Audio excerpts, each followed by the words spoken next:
My name is Rachael Rhodes and I am Nuclear Medicine Team Lead. I'm Lewis Saundry, I'm Project Manager for Strategic Estates. So we are located in the basement of the tower block, and nuclear medicine is a specialised area of clinical imaging. We are diagnostic and therapeutic, and we differ slightly from all the other modalities because we look at function and physiology rather than anatomy.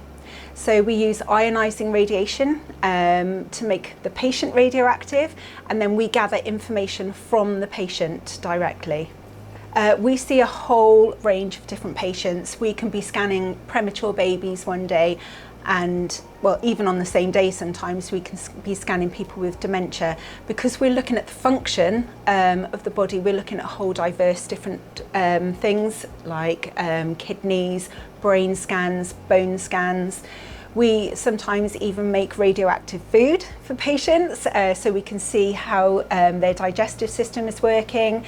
We can put droplets in people's eyes to see how their tear ducts are draining, if at all. So it's very diverse and it's very specialised. The project we're working on in nuclear medicine consists of 3 phases. The first phase is to replace the end-of-life gamma camera, and obviously the refurbishment of the dispensary. Both of those projects start in October this year.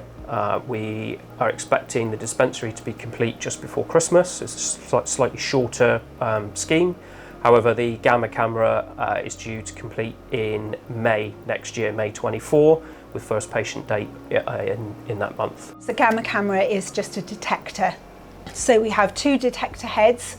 For this camera, you do have cameras with 1 detector head, and it detects the information, like I said, coming from the patient. So the patient is emitting gamma rays from the ionising radiation that we give to the patient, and the detector detects them and creates an image from that. The dispensary is the heart of nuclear medicine. It's almost like the kitchen. It's where our kits, our radioactive kits come in. We check them, make sure they are what they are, and then we dispense individual patient doses from those kits. So there's a lot of radioactivity in that area, so we're all monitored as individuals and we monitor the area. There's lots of safe working practices going on, policies, protocols, legislation around how we work in the whole of nuclear medicine, but very much so in the dispensary, to keep us safe and to make sure the patients are safe with the doses that we're giving them. Yeah, so during construction, the way that we'll make sure that both patient, staff and obviously construction workers are kept safe. The dispensary area will be completely screened off. There is an arrangement with the clinical team so that they can maintain their operational service where they're using a temporary facility. But as mentioned by Rachael just a second ago, there is a lot of sensitivity around health hazards.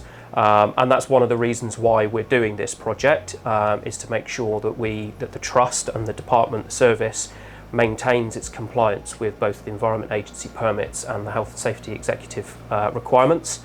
And just in general, the department needs a refurbishment. It offers vital service to the trust, and as I say, we're doing it in a phased approach. First of which is the gamma camera and dispensary. The new camera that's been installed is still a gamma camera. It's more diverse, so it'll be able to scan lots of different more examinations than our existing camera. Our existing camera is very limited because of the hardware, the software, and its age.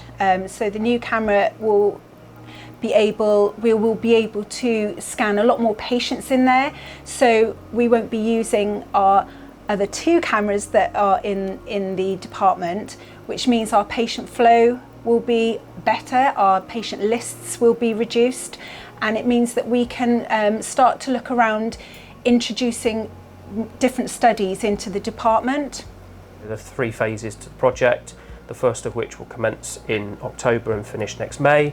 The second phase of that is by splitting out the hot waste from the department, which is essentially the waste from patients and the treatment that happens with the radioactive sources. That will be split from the existing general waste, so that will probably start next financial year. We're still working through the designs of that at the moment. And then the third phase, and the only reason that this can happen at that stage, is once the first 2 phases are complete, and that will be a complete department refurb. The main reason for the department refurb and the reconfiguration is so that we can segregate both hot and cold patients. And essentially, I'm sure Rachel will probably be able to give us an indication as to what that means, but essentially cold patients are those that don't have radioactive substances within the body, and hot patients obviously do have radioactive substance, so we need to segregate those because at the moment we don't have that ability.